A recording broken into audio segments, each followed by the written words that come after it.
grupos de héroes involuntarios, de feroz defensa de la patria y del surgimiento por primera vez de la identidad nacional como mexicanos, sin importar origen o raza.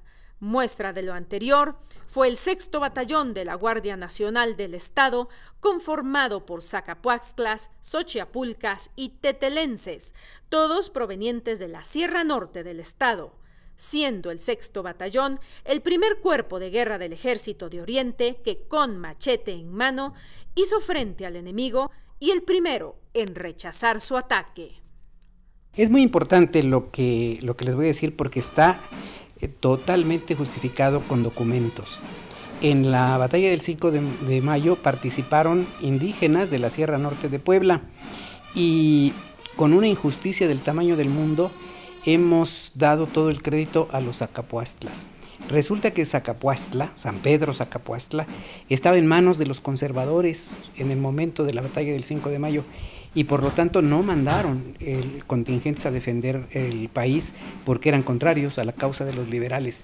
Vinieron de los alrededores de Zacapuastla, eran indios nahuas, es decir, hablaban náhuatl, de Xochitlán, de Xochiapulco, de Apulco, de Cuetzalan y de los pueblos de alrededor. De ahí llegaron los contingentes al mando del general Juan Francisco Lucas. No hablaban español, hablaban solo náhuatl. Náhuatl, que es una variante del náhuatl en la Sierra Norte. Llegaron pues a pie, no había otra manera de venir, no había carretas, no había buenos caminos, así que cruzaron la sierra varios días hasta llegar a Puebla. Pues imaginémonos cansados, con un poco de alimento solamente, sin más armas que sus machetes, porque no había que darles para que defendieran de acuerdo a las circunstancias, y así vinieron a apoyar al general Zaragoza. Tuvieron el honor de ser los primeros en enfrentarse a los franceses, y los franceses habían mandado por delante a la legión extranjera, que se llamaban los suavos.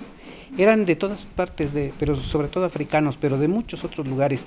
Generalmente la legión extranjera se forma, hasta la fecha existe, con gente que ha huido de sus países porque debe algo contra la ley.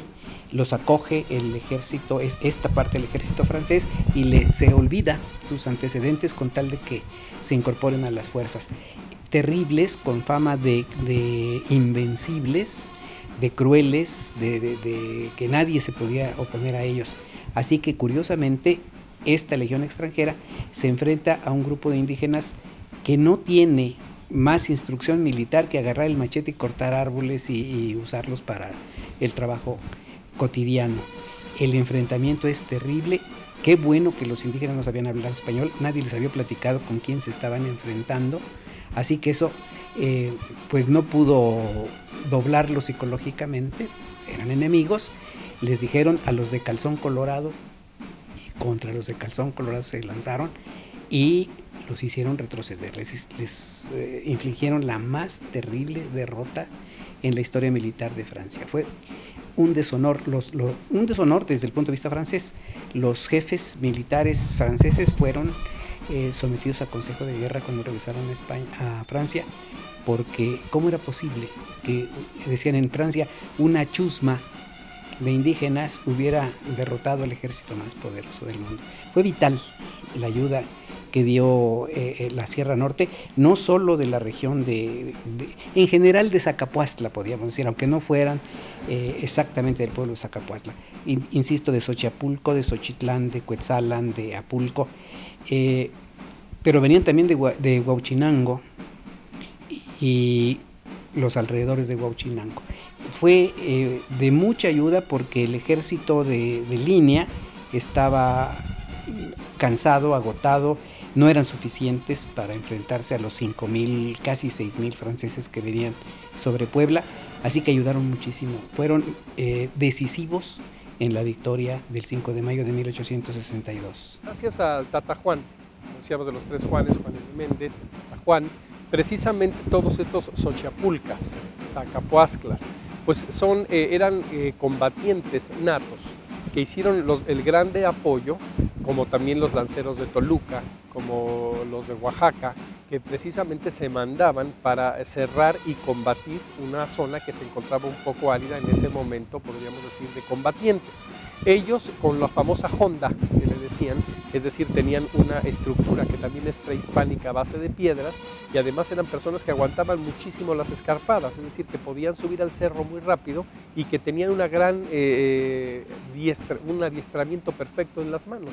Entonces con estas hondas ellos pues golpeaban con piedras a los contrincantes. Algo muy importante que aquí había y que no se ha hecho una iconografía exacta de uniformes. No había aquí la confusión de quiénes podríamos decir que eran franceses y quiénes eran mexicanos, ¿verdad? Porque los gorros que usaban los suavos, los pantalones, las estructuras perfectamente de los que llevaban los franceses contra también la forma de los mexicanos y de los xochapulcas que venían con los huaraches y con los trajes de la región.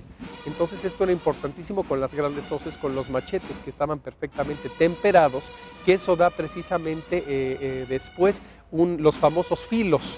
Los filos que traían en los machetes, ellos precisamente los temperaban y esto da como origen los famosos filos. Ahí tenemos los afiladores camarillos con el famoso filo francés, porque las estructuras y las espadas francesas tenían otro filo que podríamos decir casi no pesaba contra los otros, que aunque eran muy fuertes los machetes, era al golpe del machete que no solamente cercenaba, sino que el golpe de machete así también te puede romper un hueso o lastimar la columna. Entonces toda esta estructura pues tenía cada quien su forma de ataque, que fue que con el tiempo se dio los famosos filos franceses, los golpes de machete, los golpes de esas hondas. Es la forma de hacerlo porque es una estructura perfecta de saber los vientos para que la piedra vaya hacia la dirección que tú quieras. Desde luego estos grandes héroes que son los Acapuascas, los Xochapulcas y todos aquellos, digo, los lanceros de Toluca, el batallón de Oaxaca, todos los que venían estructurados jugaron un papel muy importante.